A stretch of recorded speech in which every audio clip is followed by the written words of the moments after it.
Well, maybe you're the sort of person, I guess there's someone in the room at least, who is asking questions about Christianity. In which case you're very welcome. I don't know all of you, but welcome.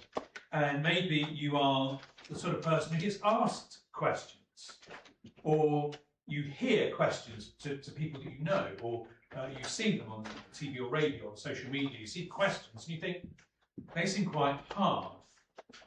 And Jesus here is very helpful in both how you ask and answer a question. It involves some soul searching. Now, Impact, which is our 20s and students group at CPC, we're doing a series. We meet up once a month and we have lunch together and we do some questions, looking at hard questions. Not so much the question, how to answer every question, we can never do that, but an approach to answer any question that's thrown at you. And we did something like that in our midweeks some years ago. And the key, or one of the keys behind this, is to question. When you're asked a question, ask a question about the question. Question other people's questions. Most questions have behind them a series of questions as to why they're asking that one. And Jesus here gives us a masterclass. And I always thought that this was quite clever, but the more I studied it this week, the cleverer you see this genius level that Jesus answers. Now, we can't really copy him because I'm guessing none of us are genius level, but it gives us something very helpful in thinking about both how we ask questions and how we answer questions. And one of those important principles is to keep it about him, that we see him in the answer. There's lots of things we could say here, but there are three angles I want us to take to get us into this question and answer. So firstly, what is their problem with Jesus? So why are they asking the question? Secondly, Jesus' wisdom revealed in his answer. And thirdly, how Jesus reveals his identity to them. So firstly, what is their problem with Jesus? So you see they bring a question to Jesus and they've got a problem with Jesus. The question by itself is in fact natural, I suggest. So verse 27 and 28, they came again to Jerusalem, and as he was walking in the temple, the chief priests and the scribes and the elders came to him, and they said to him, "By what authority are you doing these things? Or who gave you this authority to do them?" The three groups mentioned there, it says chief priests, scribes and elders. They're the sort of factions that make up what's called the Sanhedrin. They're the people who ran the temple, are responsible for it. And they've had some run-ins with Jesus over the course of the Gospels, but especially in this chapter 11. Right at the start of chapter 11, the chapter starts with Jesus riding into Jerusalem on a donkey, and the crowds proclaiming that Jesus is king, that he's the Christ. Middle of the chapter, Jesus cleared out the temple. I mean, literally started just chucking stuff about and stopping people passing through. Either side of that is this active parable of the fig tree that he curses and it dies, which illustrates God's judgment on the temple and on Israel. So he's been aggravating them. And now there's a legitimate question. Now imagine it happening here. Someone walks in, shouting, starts chucking stuff about, and all the CPC people here look at the Grove Road people, and vice versa, and go, "Is he yours?" And they don't know him. And I guess Paul would sort of politely escort him out, and maybe with help of some muscle with him. And or even just saying in the middle of the service, just someone shouting goes, "No, we're not going to sing that hymn. I'll tell you what we're going to sing instead." Or sort of budge over, I'm doing the sermon, or when Colin's playing, "No, I'm going to go on the piano now." And you just go, did someone ask him to do that? Who put him in charge? Did someone invite him to do that? And so it's legitimate to ask the question, isn't it? Who do you think you are? Who asked you to do that at this particular time? And actually, I suggest we deal with this sort of question all of the time, every day, in whatever area we work in. People are always claiming authority. And by authority, we either mean that they're in charge, someone put them in charge, authority in that way, or they have the authority of knowledge. And we test that. Do you really know what you're talking about? Now, some of you know, it's great, I know that some of you mentioned it to me here at Grove Road, that you were praying for me last year when I had my surgery. And that's great. But if any one of you in the room did what the team of surgeons did to me, it's called GBH. In fact, probably, had you done it, it would be called manslaughter. But the team that worked on me, they had the knowledge and they had the permission to do what they did. They had authority. None of you are getting near me with a sharp object. So it's a fair question to Jesus. By what authority? Who put you in charge? Do you know what you're talking about? And this is a repeated issue that we thought this before. Mark, we've been, as someone observed from Grove Road, we've been doing Mark for like 100 years. So in Mark, in the first half, Mark's in two halves, and the first half is about who Jesus is, and the second half is why did he come? And so the first half, it's all about Jesus' authority, who he is. And over again, Mark drums this home by seeing the same, showing us the same thing from different angles. So Jesus' teaching is, Jesus says that his words are equal to God's words. He, in his healings, over evil spirits, over the weather, he raises the dead, he forgives sins. These are all things in the Old Testament only God has authority to do. So Jesus is claiming the authority of God himself. He's a man, but with all the authority of God himself. And notice their problem then with, and therefore their question to Jesus has got a very modern ring to it. Jesus, who do you think you are? What do you know? Now, sometimes there's questions that we get. So I've had lots of questions. People ask about the evidence for God, evidence about Jesus, evidence about the Bible, especially around Jesus as a historic person or historic events. And one of the things I always say is, I always point out that what people are demanding, you don't apply to anyone or anything else in history. Nobody questions the histories of Caesar or documents about ancient Rome or Greece or Persia or whatever. Why not?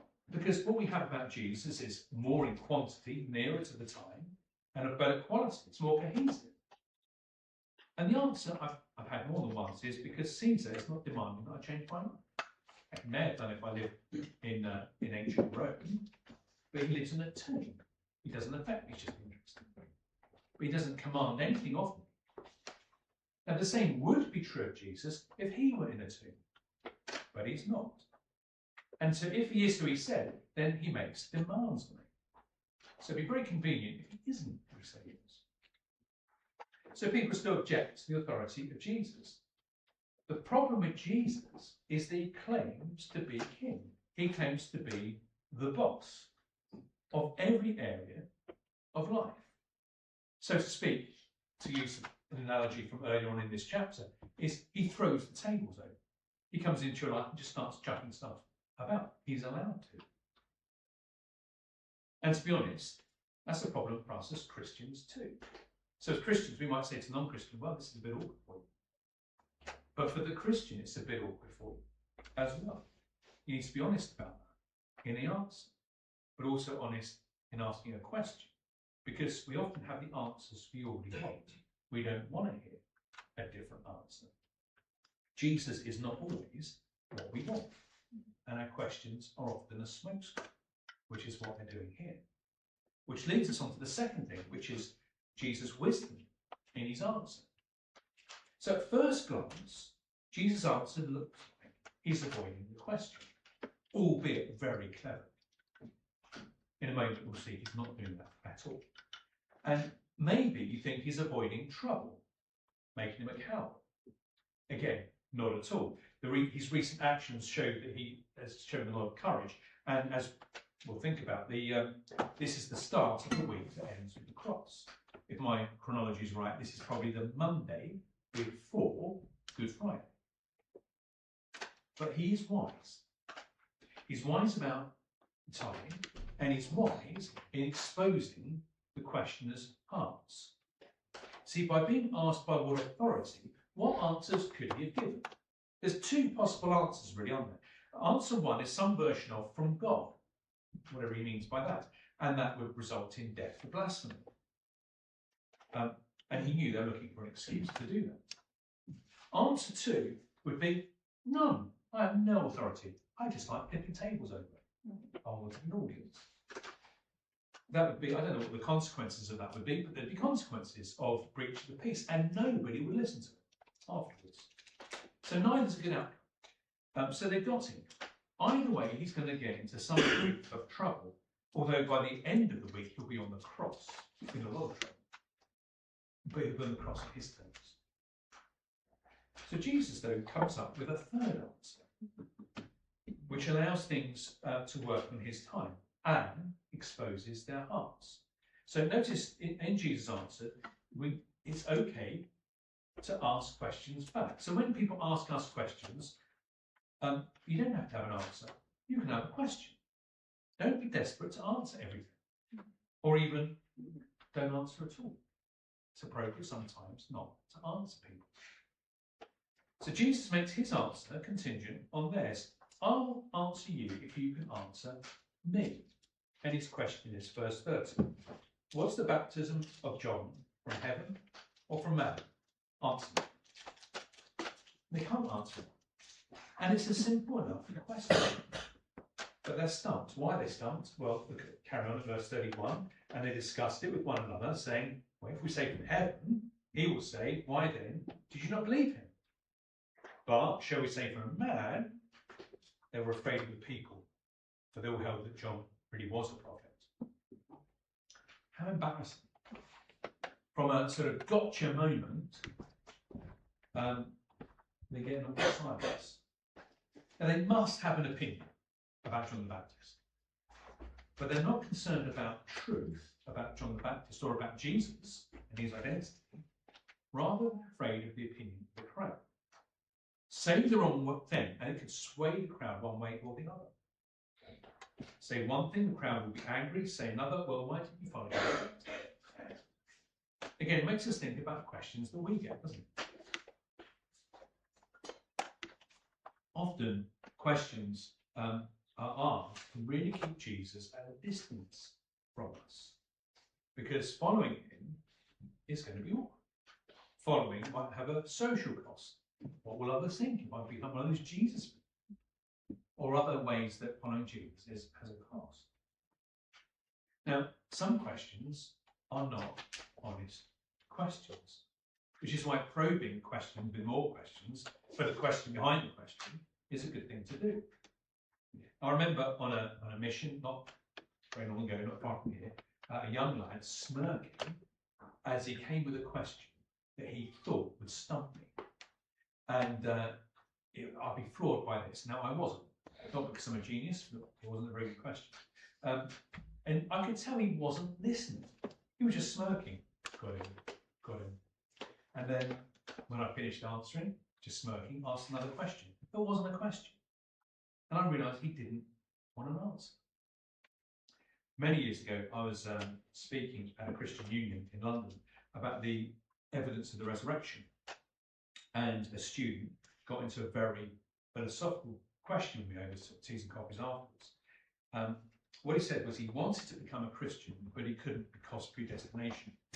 And we had this long conversation, and then a friend was giving me a lift from the university. He came to pick me up. He got in the conversation, which gave me a bit of headspace, which made me think, this isn't the question. So I just interrupted and said, do you think you're a sinner worthy of going to hell? And he went, no. And I went, okay, there's your problem. And we had a better conversation. So people's questions aren't really questions. It's that often they want to put a safe distance between them and Jesus. So when I ask a hard question, it is okay to say, let me think about that. Or I'll come back to you. Or why do you even ask? Why is this a problem? That isn't a problem. Ask them more questions about their questions. But often people don't really want an answer because they want to keep a constantly open mind. Now, G.K. Chesterton said, an open mind is good.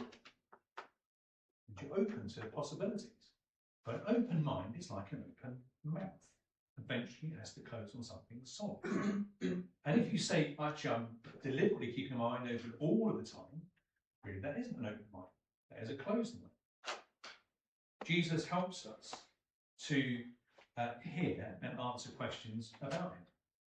But if we have an endlessly open mind, we eventually have to close it on something, or better, on someone. And we can, because the third thing is Jesus actually does reveal his identity here. Now, Jesus doesn't say the words, but he does reveal his, he does answer a question. He does it by getting them to answer it. He said who he was without saying who he was by asking a question. Look at verse 30. Was the baptism of John from heaven or from man? Answer. There you go. That's the answer. The question stumped them, but actually answers them. Because if you worked out who John the Baptist is, you've worked out who Jesus is. Because John the Baptist's ministry and Jesus' person are linked. So John the Baptist was sent by God, and his mission is to prepare the world, or prepare God's people, for Jesus. So Mark's Gospel starts with a quote from Isaiah 40, and it's a quote where he identifies John the Baptist as this promised voice in the wilderness. And the voice in the wilderness is announcing the coming of the Lord God to earth to save his own. That being so, that means John the Baptist preparing for Jesus is saying Jesus is the Lord God coming to earth with that same purpose. And so the relevance of that to us, as we know in this afternoon, the relevance for us today is that John the Baptist shows us Jesus' identity as the Lord God. And then Mark spends, like we said, the rest of the first half of Mark driving that home. As we saw earlier, Jesus has all the authority of God over all things that only God has authority over. All authority is Jesus. And notice what I say there, quite deliberately. I didn't say quite a lot of authority is Jesus. All authority is his. So when they question by what authority, he can say, he could have said, rightly, my own, over all things. I know about everything. I'm in charge of everything. If asking questions about Jesus, if you're in that situation of you've got questions, then that is the issue to wrestle with, is Jesus' identity, and so therefore his authority. If he is who he says he is, it changes everything for you. If he's not, then you can shut up. Although if he's not, then who is he? And no other answer about him really satisfies, does it? The data we have on him leads you to conclude that either he's a, you've heard this before probably, a liar or a lunatic, or he is the Lord. To sort of paraphrase C.S. Lewis when he says that either he's a very, very wicked liar, a lunatic to be pitied on par with a man who thinks he's a poached egg, or he is the Lord to bow down before. There's not sort of another option. So you have to deal with that question and answer. And that, once you do, that gets to the nub of all the issues in Christianity. Everything else falls into place from there. The issue is, do you want an answer? And for the Christians answering, it's very easy for us to get sidetracked into all kinds of interesting things that flow off from it. All sorts of interesting parts. But the key is this: Jesus' identity and his authority over us. But as a close, this is a pressing issue for the Christian too. So it's not just something about how we answer non-Christians and thinking about their questions. Jesus must be your king. But that's a big question, isn't it? All authority, not a bit, all authority is over every area of your life. And that gets very practical, because that means Jesus has authority over your family, over your time, over your finance, over your work, your recreation, your belongings, all about how we steward them and use them to God's glory and to serve others. How does he show that? Well, that's what the rest of the Bible is about. That's why we've always got something to preach about, and why all the Bible is authority. We don't have a Bible within a Bible. We we're not the red letter Christians. If you are, speak to me afterwards. The red letters tell you to read the black letters. Jesus endorsed the Old Testament as about him. Jesus authorised the apostles to give us what we call the New Testament that testifies to him. And all of it shows how he lived for him. And that's why Jesus can be so uncomfortable at times, even for churchy Christians like us.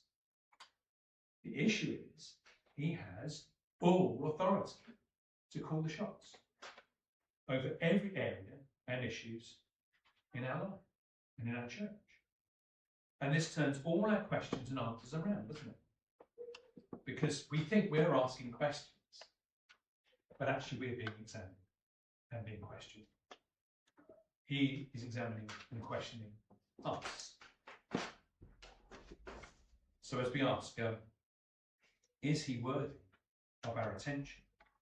Realising tables are turned, that he claims authority over us. Let's pray.